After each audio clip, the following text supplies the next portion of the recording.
Queridos, eu quero entrar na nossa mensagem hoje, além de culto de Páscoa, é nosso culto de ceia, né? E para que melhor dia para a gente cear como igreja como o domingo de Páscoa? Então, até o final do culto a gente, vai tomar ceia juntos, vai ser muito precioso. Mas eu quero compartilhar uma mensagem especial de Páscoa, né, para cada um de vocês, e essa mensagem é uma mensagem muito importante, porque apesar de eu acreditar que a maioria de vocês já tem uma boa base a respeito do que Jesus fez, porque Ele fez, eu, queridos, como cristão, eu percebo que muitas coisas podem ficar superficiais no nosso coração. E eu falo por mim mesmo, porque eu nasci na igreja, e eu confesso assim, eu não estou forçando a barra, eu confesso que não faz muito tempo que eu tive revelação verdadeira do que Jesus Cristo fez na cruz do Calvário, e a impressão que eu tenho é que cada vez que eu caminho mais, que eu ando mais com o Senhor, que eu leio mais a Bíblia, parece que mais é revelado no meu coração, né, aquilo que Jesus Cristo fez na cruz do Calvário, o poder que isso tem, o quão grande isso foi e como isso pode transformar a minha vida hoje. Então, o meu objetivo nessa noite, além de lembrar você algumas coisas que você nunca pode esquecer, é que eu e você possamos sair dessa igreja hoje muito mais apaixonado por Jesus que a gente entrou, amém? Se você quer isso, levanta a sua mão e diga: eu quero, Jesus, eu quero me apaixonar mais por Ti, eu quero que o meu coração ele seja mais vibrante por Ti. Então vamos lá, me acompanhe, eu estou muito animado para pregar a palavra, porque ela é muito, muito poderosa. Vamos lá, João capítulo 1, versículo 29, a gente lê um termo muito importante para o dia de hoje de Páscoa, que à medida que a mensagem vai evoluindo, você vai entender melhor. A Bíblia diz assim: eis o Cordeiro de Deus, que tira o pecado do mundo. A gente já sabe que quando a Bíblia fala desse cordeiro, está falando da pessoa de Jesus Cristo, né? Não está falando de um animal, mas está falando de Jesus na simbologia desse animal, que daqui a pouco a gente já vai entender um pouco melhor. Mas sabe, queridos, eu quero trazer algumas bases para a gente hoje à noite.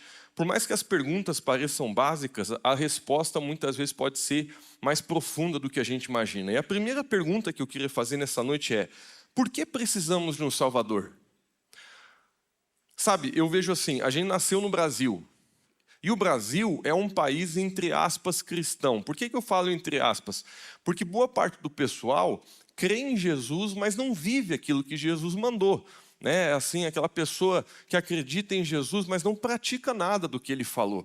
Mas a gente é muito privilegiado, pessoal. Sabe, difícil a alma aqui no Brasil que não conhece a história de Cristo, que não sabe que Ele morreu, que não sabe que Ele ressuscitou. E eu falo isso porque existem países que o pessoal nem sabe quem é Jesus. Eu sei que pode soar um pouco estranho para você, mas existem países no nosso mundo hoje, muitos lugares da Índia, Coreia do Norte, Arábia Saudita e tantos outros lugares onde o evangelho é tão reprimido que muitas pessoas nunca ouviram o nome de Jesus. Elas nem sabem que Jesus existiu e por isso se dá a grande urgência de nós como cristãos, pregar o evangelho em todos os cantos da terra, e tem lugares aí que são bem perigosos. Mas, sabe, nós precisamos ter essa resposta. Por que eu e você precisamos de um Salvador? E eu quero começar pelo começo, como diz. Como é que o pecado entrou no mundo? A gente tem que entender, queridos, que o plano original de Deus em criar o homem foi ter relacionamento com o homem. Isso é uma coisa que a gente não consegue ter tanta dimensão. Por quê? Porque a gente nunca viveu um relacionamento com Deus na dinâmica e na intensidade que Adão e Eva viviam. A palavra de Deus fala que Adão e Eva eles tinham comunhão todos os dias com o Senhor. A palavra de Deus fala que no final da tarde, Deus ele vinha para ter comunhão com Adão e Eva. E sabe, meus irmãos, a gente não consegue ter dimensão do que era isso. Porque naquela época, Deus não precisava se esconder do homem. Porque hoje a santidade de Deus, ela aniquila com o homem. Um homem não consegue entrar na presença de Deus, na presença revelada de Deus. A gente vai conseguir com um corpo novo lá no céu, hoje não tem jeito. E sabe, meus irmãos, Adão e Eva, eles viviam uma plenitude de relacionamento com Deus que a gente não tem ideia. Assim como a gente não tem ideia de um monte de coisa. A gente, por exemplo, eu não sei explicar para vocês o infinito, eu não sei explicar para vocês como é que é a atmosfera lá de Marte, por um motivo simples: eu nunca estive lá. Aquilo que a gente nunca experimentou, a gente tenta explicar, mas não consegue. Por exemplo, se vocês falarem para mim assim: Lucas, explique o céu. Eu não sei explicar o céu. Eu posso ler uns versículos, falar de algumas coisas, mas sabe, aquilo que a gente não experimentou, a gente não explica. E Adão e Eva, eles viviam um relacionamento tal com o Espírito Santo de Deus, com Deus, que eles viviam uma plenitude que a gente não consegue compreender. Isso é maravilhoso. O apóstolo Paulo, ele falou num versículo que hoje nós contemplamos a glória de Deus como num espelho. E a gente precisa lembrar que na época do apóstolo Paulo, o espelho não era esse bacana que você viu no nosso banheiro ali. O espelho da época de Paulo era praticamente um latão, que você conseguia malemar se enxergar dentro daquilo lá. E o apóstolo Paulo ele escreveu: hoje nós contemplamos a Deus como num espelho, muito deformado. A gente acha às vezes que Deus ele é assim, ele é assado. Às vezes a gente acha que Deus desse tamanho ele é muito maior. Sabe, meus irmãos, como falta dentro de mim, de você, revelação de quem Deus é e do que Ele quer ter de comunhão conosco. Mas o que aconteceu? Qual foi o problema? A gente encontra, né, já nos primeiros capítulos que o homem, ele pecou, ele caiu. Lá em Gênesis 3:6, fala que Adão e Eva desobedeceram ao Senhor. Romanos 5:12 fala: quando Adão pecou, o pecado entrou no mundo e com ele a morte, que se estendeu a todos, porque todos pecaram. Claro que eu vou falar de uma coisa que eu particularmente acredito, mas eu não estou dizendo que você precisa acreditar em mim, porque eu não tenho como provar. Eu gosto sempre de deixar claro quando eu dou minha opinião e quando ela necessariamente pode não representar a verdade.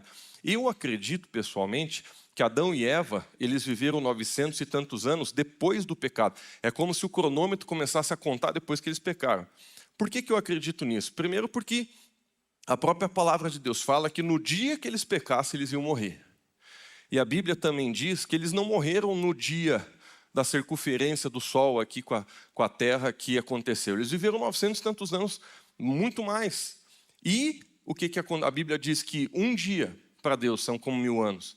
Então eu profundamente acredito que o tempo começou a contar na vida de Adão e Eva quando eles pecaram. Mas isso não é uma coisa que eu preciso provar e sinceramente não é o que vai mudar alguma coisa na tua vida. Mas o que aconteceu? Adão e Eva pecaram. E esse pecado, queridos, ele destruiu com o homem. O pecado, ele trouxe consequências terríveis. Eu quero falar para você de 10 consequências que o pecado trouxe, bem rápido, só para abrir tua mente. Claro que existem muitas mais, mas só para você ver como o pecado, ele destruiu com a humanidade. Primeira coisa, o pecado, ele trouxe separação de Deus. Queridos, que coisa terrível. Antes o homem tinha uma comunhão plena com o Espírito Santo de Deus, com Deus que a gente não consegue nem discernir, nem saber. E de repente, por causa do pecado, aquilo acabou. Por causa do pecado, Deus ele não podia mais se apresentar diante do homem. Por causa do pecado, né, tem outras coisas que eu vou ler agora, mas existe uma separação entre Deus e o homem terrível. Segunda coisa, morte espiritual e física. Por quê? Porque até o homem pecar, Deus não tinha planejado para o corpo do homem morrer.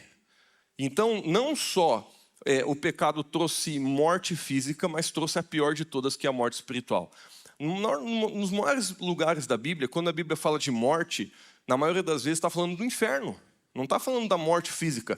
Até porque, assim, na Bíblia, não estou dizendo que é sempre que traduziram para essa palavra, mas a maioria das vezes, quando a Bíblia está falando da morte física, fala a palavra dormir.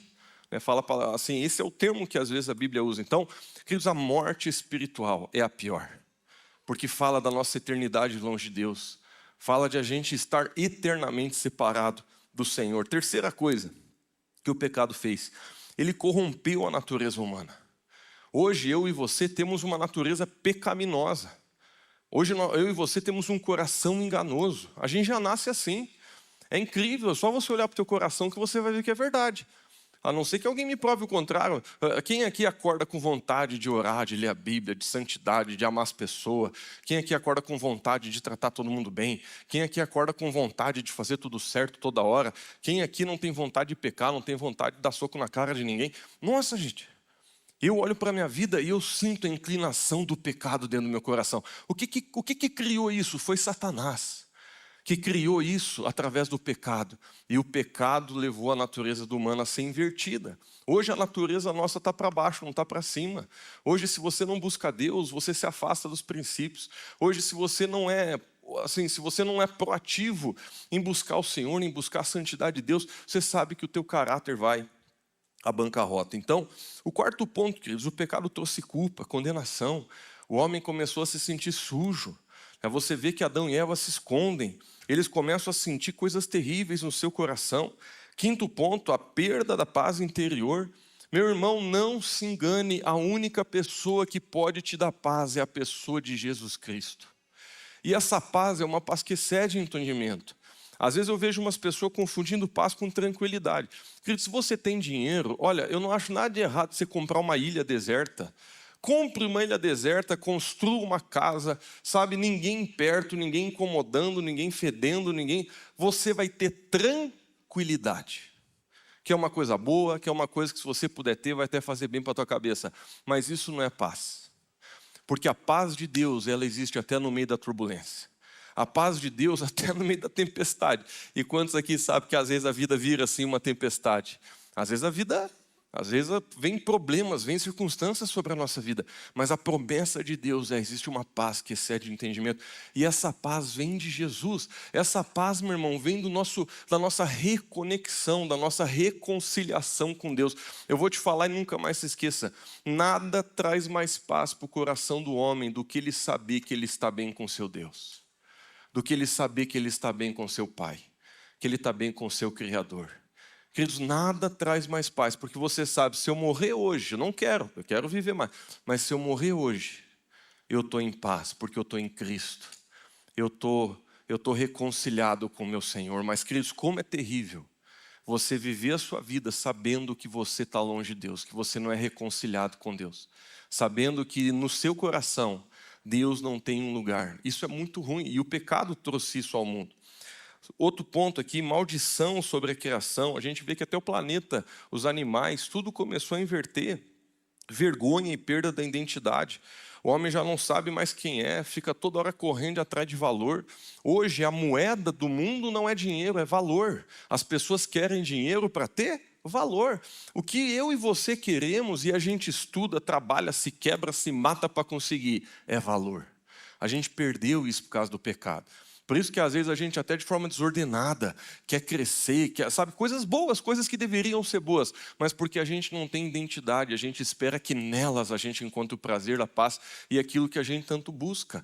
Por quê? Porque o pecado destruiu com a imagem de Deus em nós. E por isso que a nossa visão é todos para Jesus, todos como Jesus. Porque assim como o pecado destruiu a imagem de Deus em mim e você, nós como cristãos, nós estamos caminhando num processo que a Bíblia de santificação, que cada dia nós estamos mais parecidos com Cristo de novo, amém? Cada dia a gente está mais parecido com quem Deus é. Cada dia a nossa identidade está mais restaurada diante da imagem de quem Cristo é. Que coisa linda. Queridos, finalizando aqui, vergonha e perda da identidade, fuga de Deus.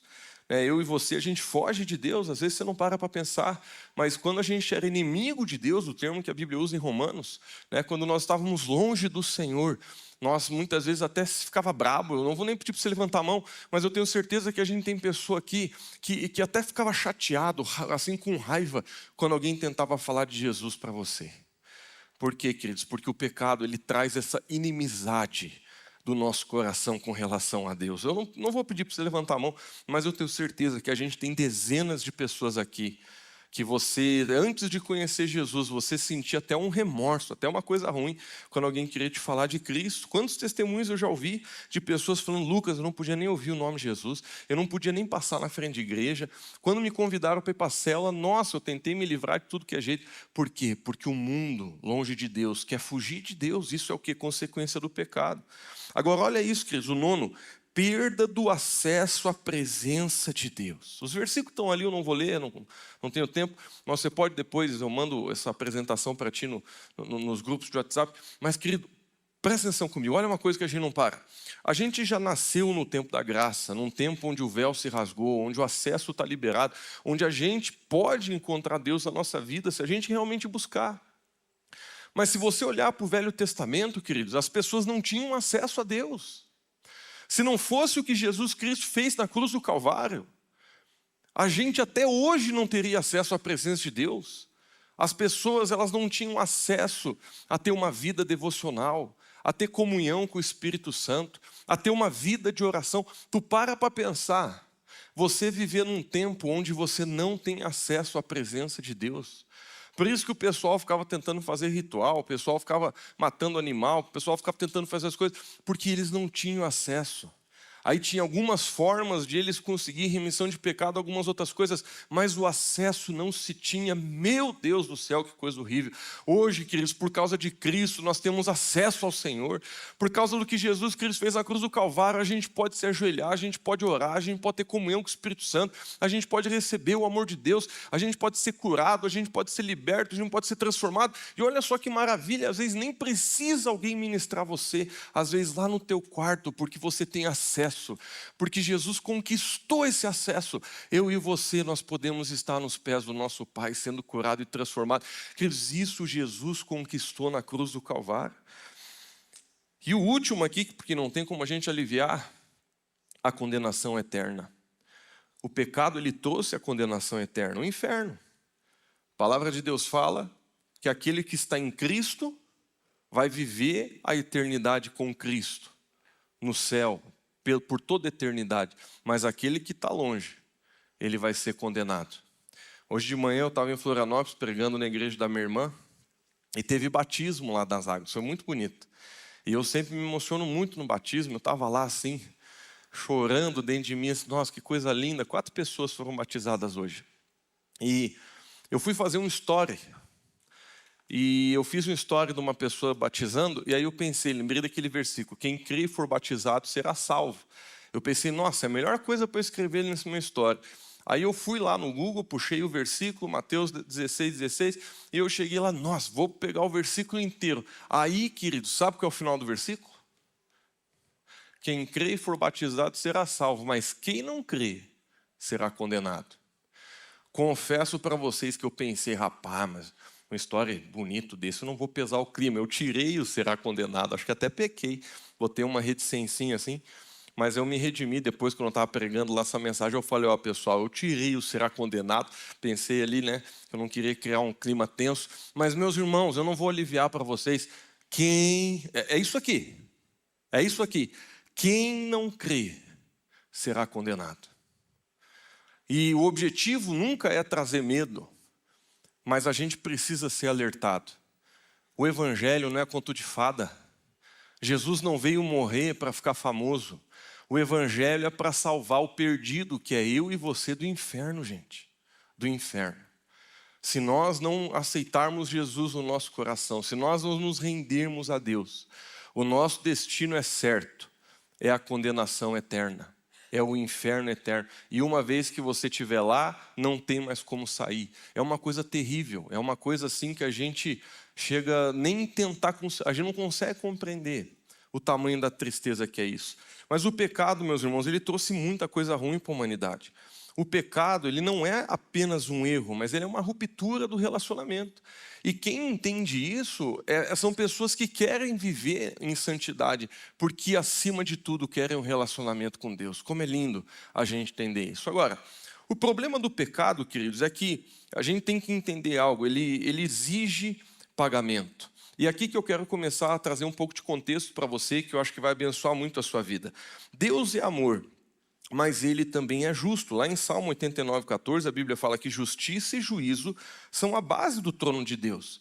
A Bíblia fala lá em Romanos 6:23 que o salário do pecado é a morte. E mais uma vez eu vos lembro que aqui a Bíblia não está falando da morte do corpo, a Bíblia está falando da morte do espírito, a Bíblia está falando do inferno. A palavra morte aqui não está falando do teu corpo morrer, por mais que o pecado também trouxe morte para o físico, mas aqui está falando do espírito morrer, de a gente passar a eternidade no inferno longe do Senhor. Que coisa séria, meus irmãos. E a gente precisa criar temor no nosso coração, para que a gente não viva de qualquer jeito, para que a gente se entregue ao Senhor Jesus de todo o coração. Agora, o que isso significa? Significa que o pecado, ele gera uma dívida. E essa dívida, ela exige pagamento. E aqui a gente cria um dilema, que é o dilema que Deus ama o homem, Deus quer salvar o homem, mas Deus também é justo e Ele precisa punir o pecado, porque Ele não vai contra aquilo que Ele mesmo falou. Ele não vai contra aquilo que Ele mesmo declarou. Queridos, pare para pensar. Deus, eu sempre tive umas perguntas quando eu era mais jovem, assim, umas perguntas de quem tem pouca Bíblia na cabeça. Mas eu tinha umas perguntas, e uma delas era assim, mas por que as coisas foram assim do jeito que foram? Por que Jesus ele teve que vir? Não tinha um jeito menos dramático, não tinha um jeito assim com menos sangue, não tinha um jeito mais tranquilo de Deus salvar nós, de Deus livrar a gente do pecado. Meu Deus do céu, teve que vir Jesus, sofreu o que sofreu. Nossa, a gente vê a história de Jesus, tudo que ele passou por nós, move o nosso coração, mas é porque eu não entendi algumas coisas que eu quero te explicar agora. Vamos ver aqui, ó, o princípio do sangue. Lá em Hebreus 9:22, a Bíblia fala assim, ó, sem derramamento de sangue não há remissão de pecados. E o que a Páscoa no Egito ela nos provou? Algo que eu quero explicar para vocês. Eu não vou abrir em Êxodo 12, mas eu peço para você que quer se aprofundar mais nessa mensagem, guarde esse capítulo para você ler talvez em casa. Eu li hoje, inclusive, para ter um pouco mais de memória daquilo que Moisés viveu. Êxodo 12, queridos, é a narração de quando Deus ele envia a 10ª praga ao Egito. Eu tenho certeza que a maioria de vocês conhece a história, quando Moisés estava diante do faraó, com uma missão dada por Deus. E a missão dada por Deus é que ele confrontasse faraó, para que faraó deixasse todos os judeus, todos os da nação de Israel que estavam escravizados, já há centenas de anos, quase 400 anos, eles estavam escravizados no Egito, eram mais de 3 milhões de pessoas, tu imagina, e de repente Deus ele dá uma incumbência para Moisés. Moisés, eu vou te usar para libertar o povo. E o resto da história, eu tenho certeza que a maioria de vocês conhece, mas a gente chega nesse ponto. Êxodo 12 é quando é a celebração da primeira Páscoa. E aqui Deus, ele chega e ele fala para Moisés, ele diz, olha as instruções que ele dá a Moisés. Ele fala assim, Moisés, você vai dar uma instrução aos chefes do povo. Diga para eles o seguinte, que cada família vai ter que pegar um cordeiro. Se a família for pequena e não tiver condições de comer o cordeiro inteiro, que eles se juntem com outra família próxima. Mas a descrição de Deus para Moisés era clara, não vai poder deixar nada no prato. Vai ter que comer as vísceras, vai ter que comer a carne, vai ter que comer tudo. E isso é uma figura, o cordeiro, assim como é uma figura de Cristo, e o cordeiro também é uma figura da palavra de Deus, porque Jesus é a palavra. Por isso que em João a Bíblia diz que a carne se fez verbo e o verbo se fez carne. Porque Jesus é a palavra de Deus, Jesus é a teologia perfeita de Deus. Então o cordeiro também fala da palavra de Deus, e só fazendo um parênteses aqui nesse texto a gente percebe Deus está querendo dizer para a gente que a gente não pode escolher a parte do evangelho que a gente pratica. Sabe, não tem nenhum problema de você ter um livro da Bíblia que você gosta mais. Nossa, Lucas, eu gosto mais desse livro, eu gosto mais daquele. Isso é normal e até saudável. Mas eu e você como cristãos, a gente não pode escolher o que a gente pratica e o que a gente não pratica. A gente não pode escolher aquilo que a gente come da Bíblia e aquilo que a gente rejeita. E por isso que Deus, ele deu uma ordenança clara para Moisés. E ele falou, faça com que o povo coma tudo o que tiver em cima da mesa. As instruções eram claras, eles tinham que estar vestidos com a roupa de viagem. Quem tinha cajado tinha que já comer com o cajado na mão. E a instrução era o seguinte, que quando eles estivessem matando o cordeiro, eles conseguissem juntar o sangue do cordeiro num balde, e eles pegariam esse sangue e colocariam nos umbrais da porta. E Jesus falou assim, prestem atenção, Deus falou para Moisés, porque isso aqui é muito importante. À meia-noite, na madrugada, vai passar o anjo. E se o anjo passar e ver o sangue nos umbrais da porta, ele não vai entrar nessa casa. Mas toda a casa do reino do Egito, que não for encontrada nos seus umbrais da porta, sangue, esse anjo vai entrar e vai matar o primogênito. Querido, se você ler o texto, é uma coisa assim, assustadora. Porque a Bíblia fala que não teve uma casa do reino do Egito que não morreu uma pessoa. Claro, daquelas que não tinham sangue. Não teve uma que se lavrou e que se livrou disso. E de repente, quando as pessoas começaram a acordar e começaram a ver que os seus primogênitos haviam morrido, até dos animais, começou um grito de dor, um grito de pavor, que era ouvido por quilômetros de distância. Você conseguia ouvir na madrugada o grito daquelas famílias que perderam os seus primogênitos. Agora, queridos, olha só que coisa interessante. O Velho Testamento, na grande maioria das vezes, ele é uma figura para o Novo Testamento. Inclusive, eu quero aproveitar esse momento para convidar você para vir terça-feira. Na terça-feira a gente vai continuar o nosso tema Como Entender a Bíblia. No último culto de ensino a gente falou sobre isso. Mas nessa terça-feira o nosso estudo preciso vai ser como entender o Velho Testamento à sombra do Novo e como entender o Novo Testamento à sombra do Velho. Porque existem até versículos que falam que o Velho Testamento ele é como sombra para as coisas que vieram no porvir. E o que significa essa sombra, queridos? Porque uma sombra, ela mostra que um objeto existe, mas ele não é um objeto em si. No Velho Testamento, a gente lê sobre as figuras que Jesus, no Novo Testamento, ele trouxe à realidade. Mas é tão poderoso. Tem muita gente que acha que o Velho Testamento é mais fraco. Tem muita gente que acha que Tem gente que nem lê o Velho Testamento. Só fica no Novo. Você não tem noção que você está perdendo. Porque por mais que no Novo a gente consegue entender um pouco mais, porque a gente está lendo a palavra revelada, mas no Velho Testamento a gente lê as profecias, a gente entende com muito mais clareza aquilo que aconteceu. Você só consegue entender a vinda de Cristo, a revelação do que Jesus fez, se você tem a revelação do que aconteceu no Velho Testamento. E essa história que eu estou contando é uma das principais, porque voltando para a história, venha terça-feira, ok? Venha terça-feira. Voltando para a história, a gente lê aqui nesse texto, queridos, que o primogênito ele não foi poupado. E eu pergunto a você, qual foi o outro primogênito que não foi poupado? Jesus Cristo. A primeira Páscoa, que foi celebrada na 10ª praga que Deus lançou sobre o Egito para que o povo fosse liberto. E depois que isso aconteceu, o faraó mandou chamar Moisés e falou assim, vão, saiam rápido. Por favor, saiam, porque aquilo foi a gota d'água para Faraó. Quando eles viram aquilo, Faraó ficou apavorado. Ele falou, saia, leve o teu povo, vão adorar como vocês me pediram. O resto da história eu acredito que vocês conhecem. Mas olha que figura poderosa. E aqui a Bíblia fala, meus irmãos, que um cordeiro ele foi morto. Aqui a Bíblia declara, passo a passo, o que no Velho Testamento são figuras naturais, Jesus cumpriu dentro de um plano espiritual para poder transformar a minha vida e a sua. E essa é a história da primeira Páscoa. Um cordeiro foi morto, foi comido, seu sangue nos umbrais, todos que estavam debaixo do sangue não morreram, mas foram salvos. Então, a Páscoa no Egito, no Êxodo 12, o povo escravo no Egito, Deus envia juízo, um cordeiro é morto e o sangue nos umbrais da porta livra da morte. Lá em Êxodo 12, 13, a Bíblia fala, quando eu vir o sangue, passarei por vós, como eu falei. E qual que é a revelação? O cordeiro, ele morria no lugar do primogênito. O sangue era sinal da substituição. Eles olham que poderoso. Toda casa que matou o cordeiro, o seu primogênito foi salvo, foi guardado. E essa é a figura de Cristo. Agora, vamos entender então de forma prática Jesus, o cumprimento da Páscoa. Jesus não morreu por acaso. Lá em João 9, a Bíblia diz ali, ele é o Cordeiro de Deus. Lá em 1 Coríntios 5, 7, meu irmão, até me emociona. Olha só o que a Bíblia fala.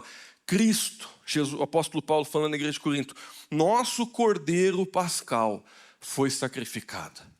A gente, quando lê isso, a gente não se emociona porque a gente não entende como é que eles ouviram isso aí. Queridos, aqui o apóstolo Paulo está falando a um povo que a história mais importante que eles guardavam na vida e na história deles era a história da Páscoa. Não existe, meus irmãos, dentro de todo o relato histórico judeu, um dia mais importante do que o dia da Páscoa no Egito. Todo o Velho Testamento, toda a história bíblica, se você perguntar para os judeus até hoje, porque tem judeus que são judaizantes que não creem em Jesus, estão perdidos na vida, mas se você perguntar a eles até hoje, qual foi o evento mais importante da história, eles vão falar para você que foi o evento de quando Moisés ele tirou o povo do Egito. Isso não era só ensinado, isso era assim ensinado de forma massiva. As pessoas elas guardavam isso, elas faziam festas para lembrar disso, elas faziam rituais para lembrar disso. Elas sabiam, um cordeiro foi morto num dia. E aquele cordeiro, o sangue daquele cordeiro, aquele sacrifício livrou Israel, livrou, entre aspas, usando os termos, livrou a igreja da morte. Aquele cordeiro salvou. Queridos, como que você acha que eles receberam a notícia? Quando o apóstolo Paulo ele diz assim, ei pessoal, olha aqui, vocês estão vendo Jesus crucificado, vocês estão vendo ele naquela cruz, ele morreu, ele ressuscitou. Olhem para a história, ele é o cordeiro da nossa Páscoa, ele morreu por nós, ele conquistou conquistou vida do mesmo jeito que quando Moisés tirou um povo escravizado, porque o Egito tem um símbolo do mundo. Lá o apóstolo Paulo está dizendo, da mesma forma que naquela época pessoas foram libertas, hoje eu e você, por causa do nosso Cordeiro Pascal Jesus Cristo, hoje nós somos libertos, hoje nós alcançamos a salvação, hoje nós somos transformados. Querido, que coisa linda você entender a revelação do que Jesus Cristo fez na cruz do Calvário. Meu Deus do céu, olha, veja bem, eu tinha perguntas que hoje, graças a Deus, eu não tenho mais, mas eu vou tentar explicar se você tem. Muitos perguntam assim, mas por que Jesus teve que morrer? Queridos, a Bíblia fala que Adão e Eva, eles pecaram. E esse pecado, como eu já falei, trouxe muitas consequências. A Bíblia chama Jesus de o segundo Adão. Por que a Bíblia chama Jesus de o segundo Adão? Ela mesmo diz, porque por um homem entrou o pecado no mundo, por outro homem o pecado foi vencido. Muitas vezes a gente pensa assim, tá, mas por que Jesus teve que vir? Queridos, quando Deus ele dá algo, ele dá de verdade. Não é que nem nós. Eu lembro quando eu era pequeno, até hoje dá vontade, mas quando eu era pequeno, às vezes a gente dava um presente, se 10 minutos depois a pessoa aborrecesse, nós não pegava de volta. Nós falava, não te dou mais, por que não te dou mais? Queridos, Deus ele não é assim. A palavra de Deus, ele mesmo diz, a minha palavra nunca passará e nunca mudará. A palavra de Deus diz que Deus deu ao homem a autoridade da terra. O que o homem fez? Deus a Satanás. Onde é que você me explica isso, Lucas? Em vários versículos, vou te dar só um. Quando Jesus estava sendo tentado no deserto, acho que vocês conhecem o texto, antes de começar o ministério de Jesus, ele foi testado 3 vezes no deserto. A terceira tentação de Jesus foi aquela no Espírito. Satanás leva Jesus para cima do monte, e lá em cima do monte ele mostra os reinos da terra. E olha só, eu sei que muitos de vocês decoraram o versículo. Satanás ele fala o seguinte para Jesus, se você prostrado me adorares, eu te dou todos os reinos da terra. O que ele fala depois? Porque foi me dado e eu dou a quem eu quero.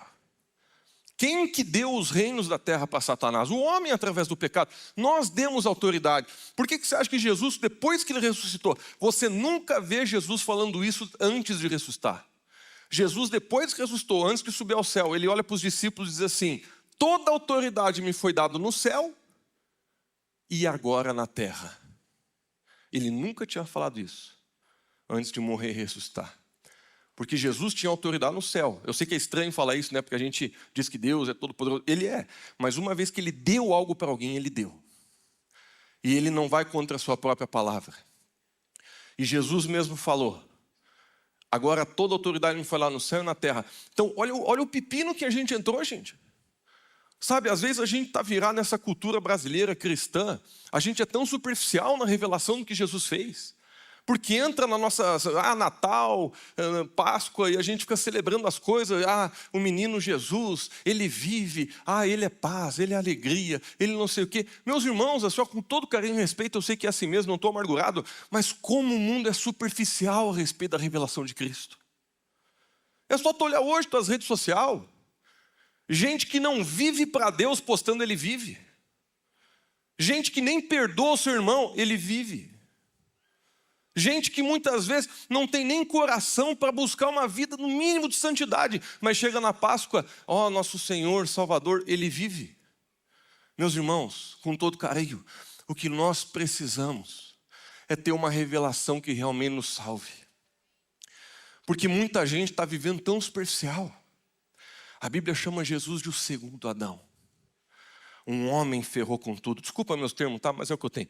O homem lascou com tudo. Outro homem tinha que consertar. E por isso que Jesus veio na terra, homem. Mas ele não veio da genealogia do pecado. Por isso que ele teve que nascer em Maria. O próprio Espírito Santo concebeu Jesus no ventre de Maria. Jesus não vem da genealogia do pecado. Por quê? Porque sangue precisa ser derramado pelo pecado. Mas o nosso sangue não perdoa pecados. Vocês podiam me dessecar inteiro. Eu não perdoava uma mentira tua. Mas Jesus, por que você acha que Deus ensinou Moisés a pegar um cordeiro sem defeito? Porque Jesus é o único cordeiro sem defeito. É o único. E ele vem nesse mundo, vive uma vida que você sabe que não foi fácil, e se entrega plenamente à disposição do Pai. Jesus sofreu tanto, gente. Ele sofreu o que a gente não entende que ele sofreu. Eu tento explicar e nem eu entendo. Ele mesmo, no final da jornada, quando estava no Getsêmani, ele pede 3 vezes para, se possível, Deus achar outro jeito. Mas não tinha outro jeito. Não tinha outra pessoa que pudesse pagar esse preço. Não tinha outro sangue capaz de redimir o meu e o seu pecado. Você acha que Deus ele não deu outro jeito para Jesus porque ele estava querendo judiar de Jesus? Você acha que no Getsêmani, quando Jesus estava literalmente suando sangue, e 3 vezes ele pede, Deus, se possível, livra de mim esse cálice, você acha que Deus ficou olhando assim, não, é você mesmo que eu quero judiar? Queridos, o coração de Deus estava tão quebrado como o coração de Jesus. Porque Deus sabia, não tem outro jeito. Só existe um jeito de eu redimir o meu povo. E esse sangue inocente for crucificado na cruz. Meus irmãos, quando a gente começa a entender isso, a vida cristã começa a mudar. Porque a maioria do pessoal, com todo carinho, está tentando viver santidade para ver se não vai para o inferno. E a verdade é que a santidade verdadeira, ela nasce da gratidão de você olhar para a cruz e dizer, eu não vou jogar pedra. Meus irmãos, eu falo isso com meu coração quebrado, mas quantas vezes eu já vivi jogando pedra na cruz? Deus me ensina muito através do meu filho. E esses dias Deus estava falando comigo porque eu estava olhando para o meu filho assim, eu pensando, nossa rapaz, como é que ele vai ser quando ele crescer? Será que ele vai ter uns dias meio de rebelde? E eu lembro de uma coisa, eu não sei se eu cheguei a falar para o pai isso, eu acho que, eu não sei se a Kézia falou, mas eu lembro que uma coisa assim que eu achei muito horrível, é quando um filho olha para o pai e diz assim, eu não pedi para nascer, agora eu nasci, tu me sustente. Quantas pessoas, meu irmão, que coisa terrível. Tu imagina, você compra um tênis para o teu filho e tu deixa de comprar para você, para comprar para o teu filho. E no outro dia você vê ele jogando aquele tênis pela janela. Como é que você vai sentir? Você faz um esforço danado para dar um presente para o teu filho. E no primeiro dia ele pega uma caneta e começa a riscar e acabar com aquilo. Como que você vai se sentir? Pois, meu irmão, com todo carinho eu te digo, o que eu e você temos feito com o presente que Jesus deu na cruz do Calvário para nós? Temos vivido de qualquer jeito? Temos andado de qualquer forma? Esse termo que ficou famoso, não jogue pedra na cruz, ele fala da irreverência que eu e você podemos ter. De viver uma vida que até posta ele vive na Páscoa, mas que a gente não vive de tal forma a honrar o que Jesus Cristo fez na cruz do Calvário. Por isso eu volto a dizer, querido, santidade, a santidade mais pura que um homem pode ter, ela tem sua motivação na gratidão de corresponder ao que Jesus fez na cruz do Calvário. Em outras palavras, você vive a tua vida dizendo assim, Deus, eu vou viver em santidade, eu vou guardar a minha vida, porque o Senhor pagou um preço, o Senhor pagou um preço de sangue, o Senhor sofreu no meu lugar, o Senhor assumiu um lugar que eu nem podia ir, que eu nem podia estar lá, nem eu estando lá eu ia conseguir remir os meus pecados, o Senhor pagou o preço pela minha vida, e por isso eu vou me...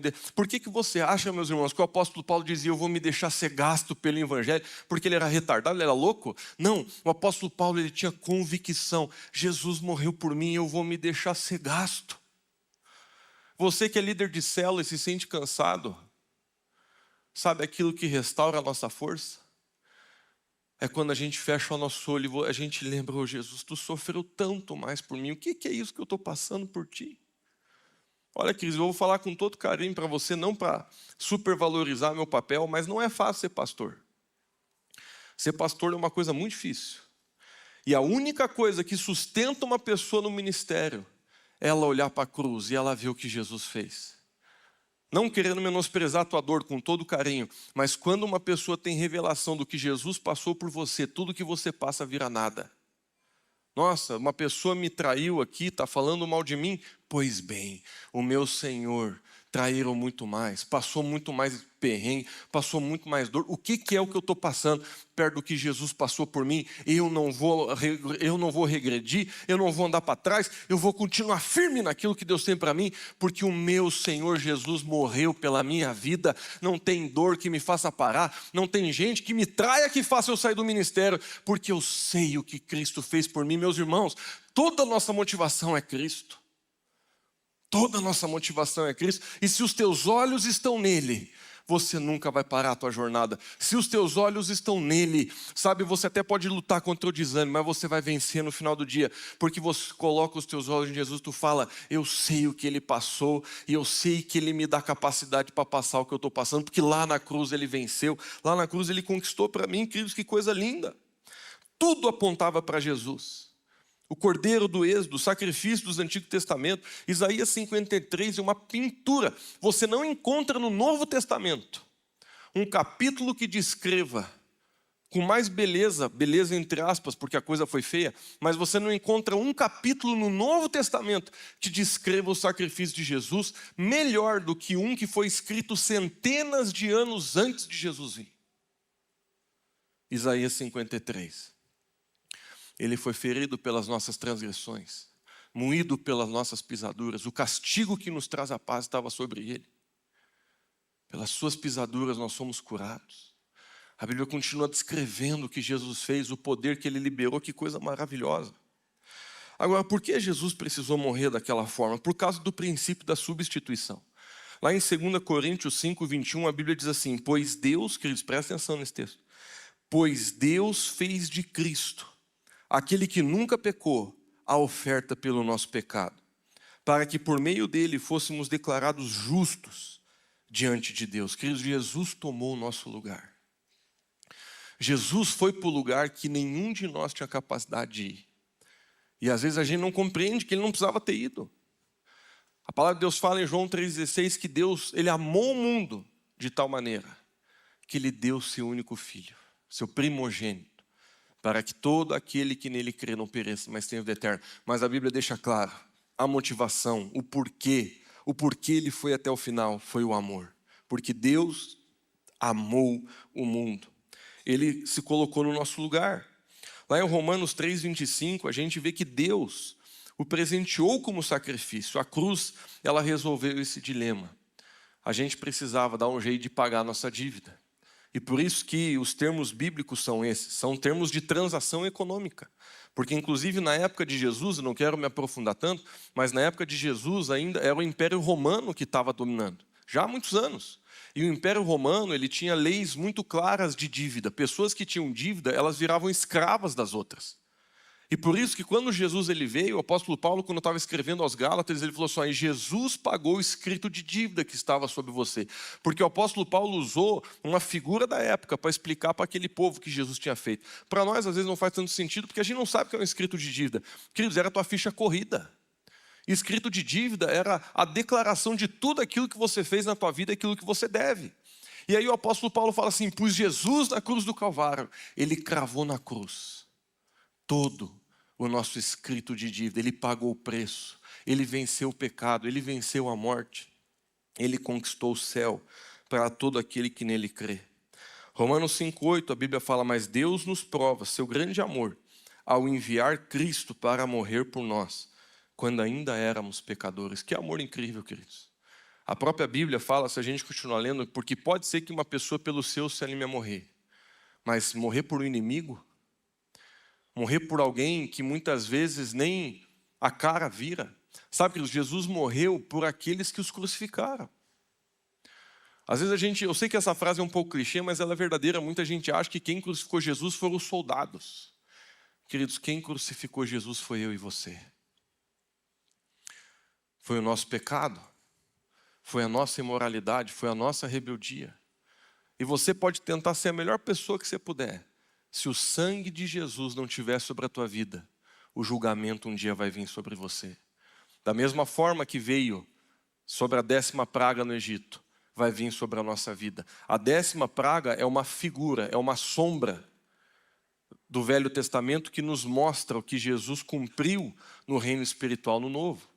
E aqui a gente compreende que Jesus, o sangue de Jesus, é o que nos purifica de todo pecado. A ressurreição é a vitória de Cristo. Jesus venceu a morte. Lá em Lucas 24, a Bíblia fala, ele não está aqui, mas ressuscitou. O que a ressurreição de Jesus mostra? Primeiro, que o sacrifício foi aceito, que o pecado foi vencido, que a morte foi derrotada. Lá em 1 Coríntios 15, 55 diz, onde está a morte, a tua vitória? Meus irmãos, olha só que coisa incrível. Na Bíblia, a gente encontra um monte de gente que ressuscitou. Não foi pouca gente. Inclusive, assim, tem umas coisas que eu li na Bíblia e que eu fico assim, pô, dá mais um pouco de detalhe para nós. Uma das coisas que eu queria saber com um pouco mais de detalhe é como é que foi a ressurreição dos santos, cara. Ó, queridos, né? Nunca a gente vai ter raiva da Bíblia, mas assim, eu lendo a Bíblia lá, Jesus morreu, né? Aí diz que o céu ficou preto, deu um terremoto. E aí a Bíblia diz assim, e o corpo de muitos santos ressuscitaram, pessoas de Deus. E não fala mais nada.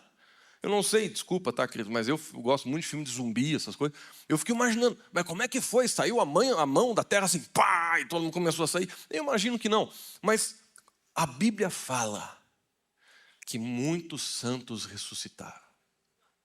Como foi, eu não sei. Estou na mesma geada que você. A Bíblia não deu detalhe. Mas a Bíblia fala que é verdade. E teve Lázaro ressuscitou. Teve um cara que Pedro estava pregando, a pregação dele foi tão longa, ou ruim, não sei, que o bicho caiu, morreu. Estava em cima, assim, de uma janela. Ele foi lá, orou, ressuscitou. Um monte de gente ressuscitou na Bíblia. Eu, uma vez, conheci um pastor lá na África, em Moçambique, que já tinha ressuscitado 8 pessoas. Pastor Tanuek. Aí eu estava tentando entrevistar ele, porque eu queria que ele falasse para eu trazer para a igreja um vídeo, né? Não falava. Eu dizia assim, mas conte um milagre que você já viu. Ele ficava falando das coisas. Não falava dos mortos que ele veio ressuscitar. Aí eu fui bem claro, porque eu só queria ouvir isso. Eu falei, ô pastor, e como é que é aquela história dos mortos que ressuscitaram? Ele, sim, já vi 8 ressuscitados. Eu falei, nossa, conte como é que foi, como é que é. Ele falou assim, não, um homem simples, inclusive faleceu alguns dias atrás, e ele falou assim, não, estou no velório, eu começo a orar pelo morto. E ele falou assim, eu ponho a mão no pé, para ver se está esquentando. Se o pé começa a esquentar, é que Deus está agindo. Olha que coisa louca, queridos. E você pode até ser cético e dizer, conta outra. Meus irmãos, com tanta testemunha, esses milagres aconteceram lá em Moçambique. Agora, por que eu estou falando isso? Todo mundo que ressuscitou, seja na Bíblia, seja fora da Bíblia, adiou a morte. É só um tempinho a mais do segundo tempo. O cara viveu mais 10, 20 anos e foi. O único que ressuscitou e está vivo até hoje é o nosso Senhor Jesus Cristo. Ele venceu a morte. Ele venceu a morte. Ele venceu a morte.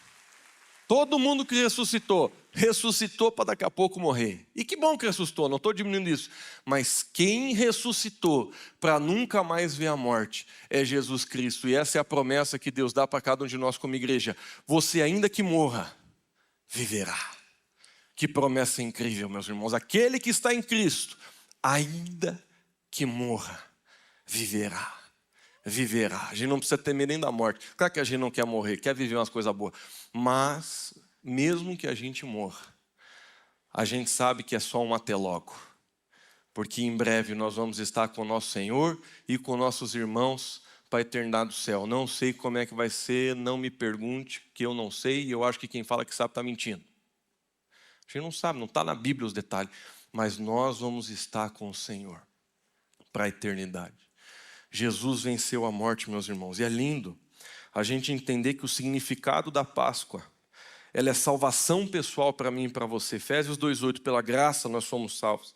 É nova vida para cada um de nós. 2 Coríntios 5, nova criatura nós somos. Aquele que está em Cristo, nova criatura é. Nós somos pessoas novas, pessoas mudadas, diferentes. E terceiros, a cobertura do sangue está sobre a nossa vida, assim como foi no Egito. Não importa quem você era. Meu irmão, olhe para mim. Não importa o teu passado, não importa o que você já fez, deixou de fazer. Você pode ser a pior pessoa que você conhece. Se você tem o sangue de Cristo, você é uma nova criatura. O céu está sobre você, a morte não pode tocar em ti. Agora, meus irmãos, a gente precisa compreender o que é se entregar para o Senhor. Eu já quero chamar o pessoal do louvor aqui para subir, mas eu quero finalizar minha mensagem de hoje falando de uma decisão que a gente precisa tomar. Porque a pergunta da Páscoa não é se você acredita que Jesus existe. Todo mundo acredita, gente. Até capeta acredita. A pergunta da Páscoa não é se você gosta de ir na igreja. A pergunta verdadeira da Páscoa não é nem se você vai à igreja. A pergunta verdadeira é: você está debaixo do sangue de Cristo? Essa é a pergunta. E eu quero explicar para você como que você pode ser salvo. 6 pontos bem rapidinho. Primeiro ponto. Você está aqui e você diz assim: Lucas, eu quero a salvação. Eu quero me entregar para o Senhor. Eu quero viver essa vida nova. Eu não quero viver Jesus como uma religião. Eu não quero que Jesus seja algo que eu celebro por causa da cultura do meu país. Não. Eu quero celebrar Jesus da minha vida, de dentro de mim. Eu quero viver o Evangelho. Pois bem, eu vou te falar os princípios básicos para você alcançar isso agora. Primeiro, reconhecer que você é pecador. Quer dizer, eu e você, sem Jesus, nós estamos ralados. Não tem nenhum de nós, por melhor que a gente tente ser, que a gente consegue redimir a nós mesmos. Não tem como. Nós precisamos reconhecer: eu sou pecador e eu preciso de Jesus.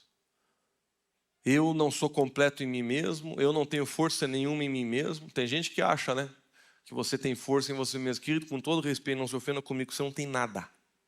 Nada. Eu não tenho nada por mim mesmo. Tudo que eu tenho vem de Deus. Tudo. Tudo que eu tenho vem de Deus. Nós precisamos, primeira coisa, reconhecer. Lá em Romanos 3, a Bíblia fala: todos pecaram e carecem da glória de Deus. Segundo, você precisa se arrepender dos seus pecados. Atos 3 fala: arrependei-vos para serem cancelados os vossos pecados. Arrependimento é mudança de mente, mudança de direção, decidir abandonar o pecado. Queridos, me ouça. Eu profundamente acredito em algo que eu vou falar para vocês. Tem muita gente crente já no Brasil. Eu não estou falando que a gente tem que parar de evangelizar. Eu acho que a gente tem que evangelizar mais do que nunca. Mas uma necessidade latente do corpo de Cristo na nossa nação é de amadurecimento. Porque quantas pessoas, e eu falo como exemplo, quantas vezes na minha vida eu era superficial na minha decisão por Cristo. Eu tinha uma decisão por Jesus que não era a revelação do que Jesus Cristo fez. Eu tinha uma decisão mais cultural do que qualquer coisa. Até porque eu não sabia responder 90% das perguntas que eu te respondi nessa noite. A maior parte da minha vida.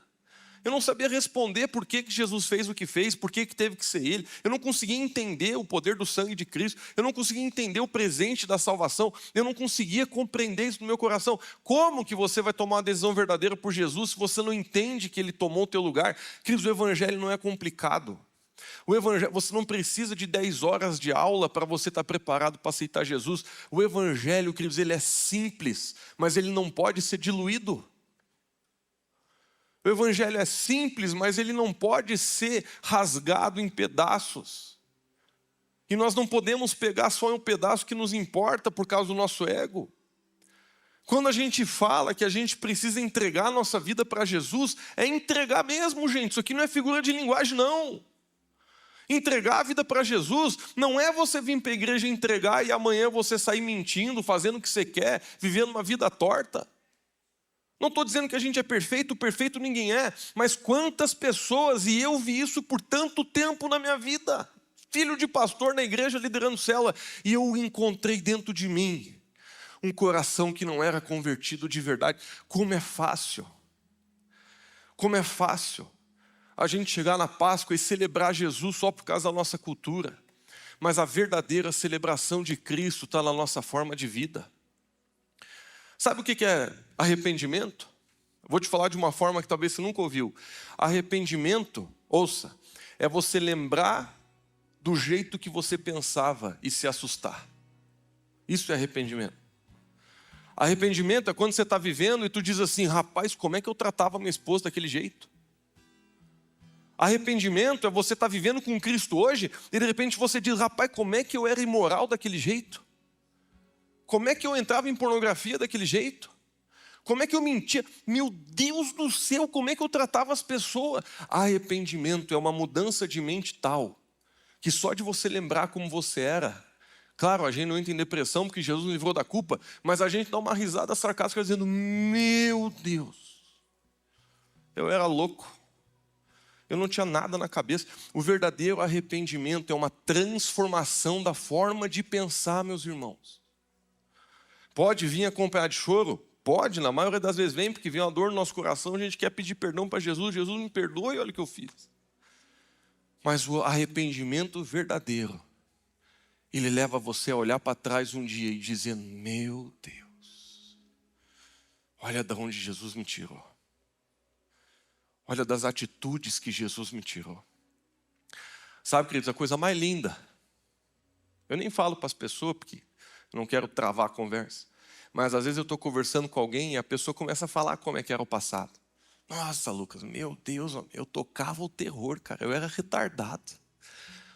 Uma vez poucos dias atrás, eu estava sentado com uma pessoa e ela estava contando as festas que ela fazia nas antigas. E nós estávamos rindo. Porque era só essas festas de quebrar garrafão e a galera fedendo, sabe? E a gente rindo e a pessoa falando, meu Deus, olha o que eu fazia, cara. Olha o que eu falava. Olha os princípios que eu tinha. Olha o jeito que eu vivia. E hoje você ri porque você está curado. Mas arrependimento verdadeiro é você conseguir olhar para o teu passado e se assustar. Como que eu consegui fazer o que eu fazia, rapaz? E sabe, muitas pessoas estão tentando viver um evangelho sem arrependimento. É um evangelho onde você fala, Jesus, te recebo no meu coração, vem na minha vida. Aí o pastor fala para repetir umas palavras, o cara repete, escreve meu nome no livro da vida, me perdoa dos meus pecados, amém. Agora eu sou salvo, o sangue de Jesus está sobre a minha vida. Eu não estou menosprezando esse momento. Mas a verdadeira salvação é uma entrega, ela não é uma frase que você repete. Salvação, meu irmão, não é abracadabra, não é palavra mágica que você fala. Salvação é quando dentro do teu espírito, você pode até falar baixinho, mas é quando dentro de você diz, Jesus, a minha vida não é mais minha. As minhas vontades não me dirigem mais. O resto dos meus dias eu vou viver para cumprir o teu propósito. Senhor, muda a minha vida. Eu quero ser como você é. Esse é o lugar da salvação. Esse é o lugar que você nasce de novo. Não é o lugar que você repete uma oração, é um lugar que você fala palavras, que lá dentro você está queimando, dizendo, Jesus, eu sou tão pecador, mas agora eu estou aqui diante de você. Arrependimento. Arrependimento, queridos, eu estou finalizando, mas terceiro, a gente precisa crer em Jesus. João 3,16, todo aquele que nele crê não vai perecer. Romanos 10,9, se com a tua boca confessares, em teu coração creres, serás salvo. Crer não é só acreditar que Jesus existe, é confiar que Ele morreu por você, que Ele ressuscitou, que Ele é o único Salvador. Quarto ponto, você precisa confessar Jesus como Senhor. Romanos 10 é um versículo que eu amo, Romanos 10, 9 e 10. Olha só o que a Bíblia fala. Se você declarar com a sua boca que Jesus é o Senhor e crer em seu coração que Deus o ressuscitou dos mortos, será salvo. Pois é crendo de coração que você é declarado justo, e é declarando com a boca que você é salvo. O que isso significa? Que você entrega de verdade o controle da tua vida para Deus. Que você quer se submeter a partir daquele momento. Que você quer declarar publicamente a sua fé. Queridos, por isso que o batismo nas águas é tão importante. Porque o batismo, ele não é só um momento profético de nova vida, mas ele é uma declaração pública. De você falar, eu sou de Jesus. Sabe uma coisa que eu não estou te obrigando a fazer isso, pelo amor de Deus. Mas uma coisa que todo cristão deveria fazer é declarar sua fé na sua rede social. Todo cristão que tem rede social, porque você não é obrigado a ter, mas se você tem, você deveria declarar sua fé na tua rede social. Você deveria de vez em quando dizer, eu sou de Jesus, esse é o meu testemunho. Você deveria sim postar foto de versículo, você deveria sim postar história na tua igreja, você deveria sim postar coisas e dizer, minha vida é do Senhor Jesus. Porque a pessoa que entregou o seu coração de verdade, ela não tem vergonha de dizer de quem ela é. 5, recebeu o perdão e a nova vida. Efésios 2, pela graça sois salvos mediante a fé. Coríntios fala que nós somos uma nova criatura. A salvação não é por obras, é um presente de Deus. E finalmente, meus irmãos, começar uma nova vida com Deus. Jesus ele falou, quem quiser me seguir, lá em Lucas capítulo 9, quem quiser me seguir, tome a sua cruz e me siga. A salvação é o começo e não o fim. Vida de obediência, crescimento espiritual, relacionamento com Deus é o início de uma jornada que aqui na nossa igreja a gente define como todos para Jesus e todos como Jesus. A gente está nessa jornada de deixar a imagem de Cristo ser cada vez mais esculpida no nosso coração e no nosso caráter. E é assim que nós celebramos a Páscoa de forma verdadeira. Fique de pé onde você está, querido.